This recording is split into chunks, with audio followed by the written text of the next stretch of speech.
about food dyes. The Center for Science and the Public Interest has been pushing for a ban on 8 artificial dyes. Norway and Austria put a strict ban on more than 3,000 of the additives. You've probably seen them plastered on the back of ingredient boxes at the grocery store. Red 40, yellow 5, blue 2. The FDA is meeting in the nation's capital today and tomorrow to discuss the impact of certain food dyes. Artificial ones, there's only 8. There's 2 reds, 2 blues, 2 yellows, a green, and an orange. And then they combine these. And what's interesting, many of these are associated with allergies, asthma, hyperactivity, as well as even cancer. Red dye number 3 is a known carcinogen banned in cosmetics as well as banned in drugs, but it's used as a food dye. We're here with Dr. Richard Carlton of the Feingold Association, an activist group taking a stand against artificial food coloring. He believes federal health authorities are failing to safeguard our food, and a generation of children are suffering the consequences. The Centers for Disease Control finds 1 in 20 American kids have food allergies, a 50% increase from 1997 to 2011. 1 in 12 have skin allergies, nearly 69% more. Huge challenge. It was just really surprising how many products have food dyes in them. Even medicine contains traces of food dye. That's the hard thing because I can't make medicine, right? I can make fruit snacks, but I can't make antibiotics. While some countries have phased out food dyes or implemented warnings, Canada has not. Now Red Dye 40 is being blamed for this temper tantrum. And while the government says it's safe for children, the debate over red dye has raged for more than 20 years.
My semester project was artificial food coloring and the safety concerns related to it.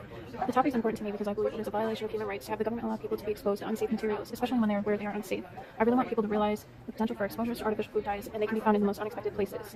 There are no recorded documents citing artificial food coloring as a cause. However, the amount of artificial food coloring agents certified by the FDA from 1950 to 2012 has increased from 12 milligrams a day to 68 milligrams a day.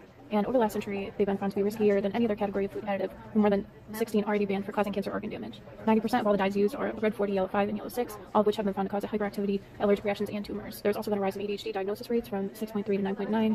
just in New York State alone. It's worth noting that they're not pure chemicals, but may contain upwards of 10% impurities that are chemicals from which dyes are made or developed in the manufacturing process. For instance, yellow 5, the second most widely used dye, may contain up to 13% of a witch's brew of organic and inorganic chemicals. So any carcinogenic effects of these low-level contaminants would not be detected in any animal studies of the dyes. And the FDA did set levels of tolerance for the dyes, but those tolerances were based on 1990 dye usage. But per capita usage has increased about 50% since then.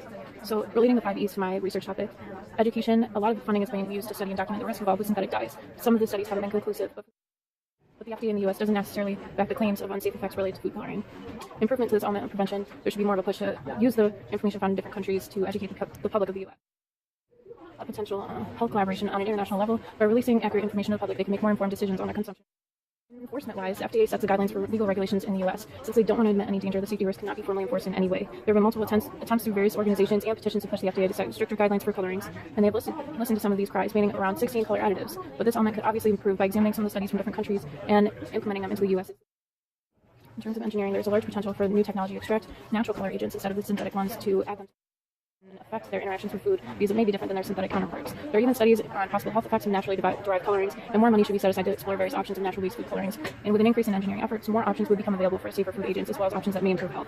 In terms of the economic efforts, there is very little funding to promote safety prevention methods. The FDA doesn't want to admit the safety concerns, and since they are the main government body in charge, there isn't much funding for prevention, education, or research in the topic. Although the Food Advisory Committee has agreed that more research should be done, there isn't much funding due to the extensive nature of the studies. If there was more money set aside, perhaps from a national organization like WHO, the World Health Organization, there would be more knowledge about the topic. The FDA required food companies to start using plant-based colors. By a certain year, they were charged them a tax or a fee. Companies would be more economically driven to implement the safer option. In terms of emergency response, it's pretty non-existent for this topic. The effects of the artificial food coloring are mainly behavioral, with the medical ones remaining highly elusive. The only way that could possibly improve this category is providing more education to doctors or psychologists dealing with the medical and behavioral. Your treatment could be more effective, but since there's little accepted scientific findings, it's pretty much impossible to impose. You can find more information at the Center for Science and the Public Interest, the FDA, and as well as www.foodsafetymagazine.com. Thank you for watching, and remember, it's just a matter of time before you